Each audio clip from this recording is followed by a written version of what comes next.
we go. A wise man once said, failing to prepare is preparing to fail. I'm actually having a look at Ardennes 44. I'm going to see some good friends next month for a couple of days gaming, and our chosen game for the two of us is going to be about 7 there, but 2 of us are playing Ardennes 44, which, as you will recall, is one of my favourites as a series of games. We've played it before, quite some time ago.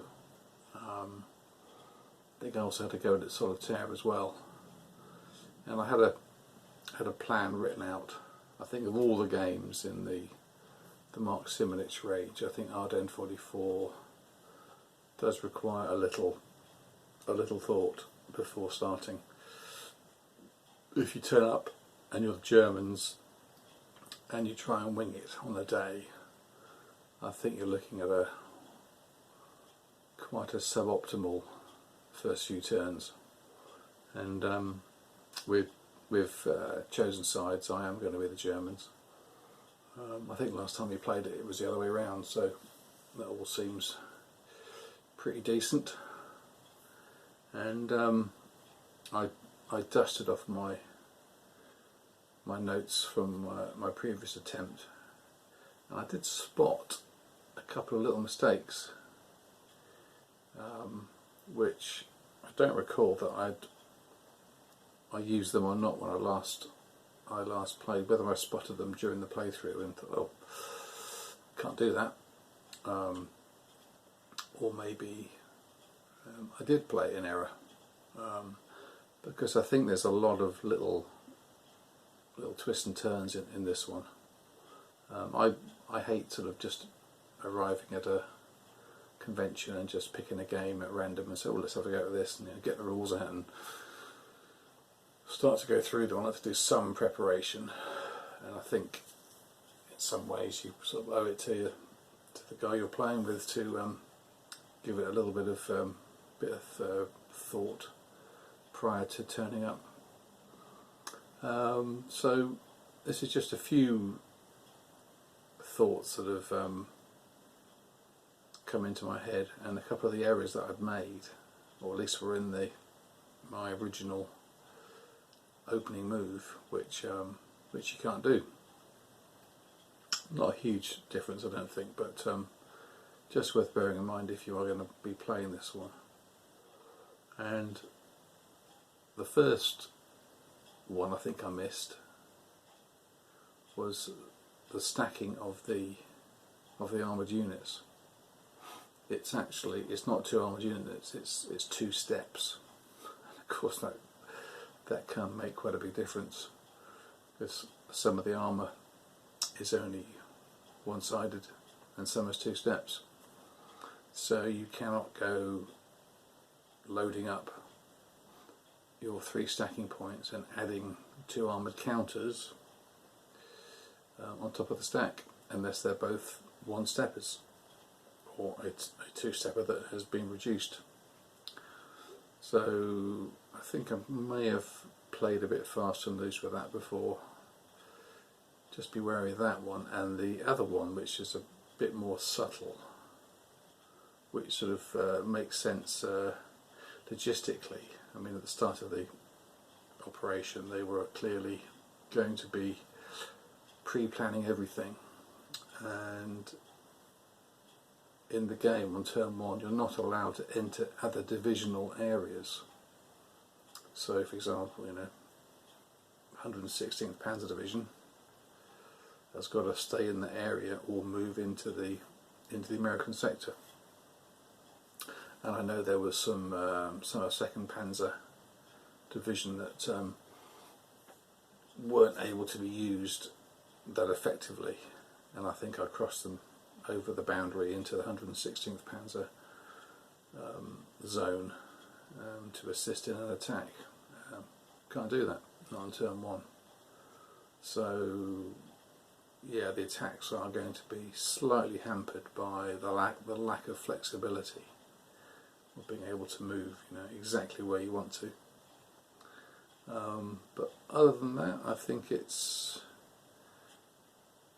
most of the moves were actually legal, which is good, and it's nice to find that out now rather than later. Still find it very hard as a German. I'm on turn 5, but it's been a very useful shakedown of the rules. I'd forgotten some of the subtleties. I think the terrain rules in the Ardennes game are probably the most complicated in any of the series. Vehicle units can only enter forests if they're going along a road. If they're attacking into a forest not via a road, they're half strength. All those little sort of things which you need to bear in mind when you're planning your turn. And the placement of grief teams and traffic markers and roadblocks. We've agreed to use some of the optional rules. We're not going to use the 18 factor limit. I think that has generally been put down by some people. Never tried it. Don't really want to risk the game on, I guess, a fairly controversial optional rule.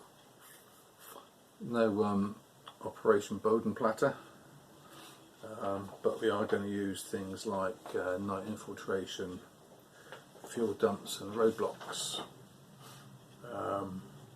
So that will be good, and the grief commander. So that's where we are.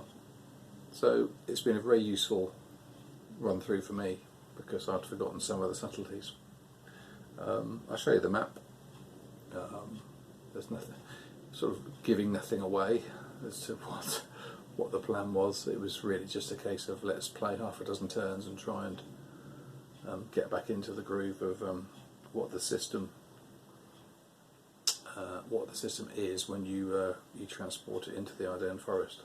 So I'll have a quick look at the map. Okay, so as you recall, it's a 2-mapper. Apologies for the reflection. In the south, I've not done particularly well. Usually you get to at least 1 or 2 of these blocking positions. I've not managed to do that. Still shy of Bastogne. We've just finished the German turn 5, we've got the American turn 5, so there's going to be a load of airborne moving strategically down this route, trying to get to Bastogne. There are some units. This is a regiment that's stratted in last time. That will now be in normal mode because they've got their turn to do. Likewise, I think that's a reconnaissance unit there, and they've managed to get some artillery back to support Bastogne. So looking a bit tricky. A couple of these attacks here just rolled poorly, and that attack stalled essentially. Even the firefights, I think the firefight resulted with like an advantage marker or something. So a bit tough stuff going. And in the north, at this edge, yeah, we've kicked in the door of the American position, but it's still holding. Not sure of my use of the SS forces. Van der Heat actually was able to land in the historical site. Rolled a 1. I'm sure that won't happen next time. But it's it's a great game. I'm very much looking forward to it. And I've just marked out where some of these VP.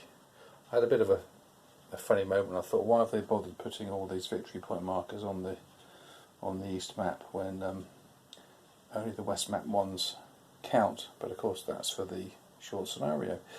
If you're playing just the opening, I think it's half a dozen turns or so, then that's when you do need to know places like Malmedy. That is an objective, as well as the double objective, I think, in Bastogne. So there we go. Couple of little things to watch out for if you are playing. You really do need to read the rules fairly carefully. There's lots of little subtleties which are easy to miss. Thanks for watching.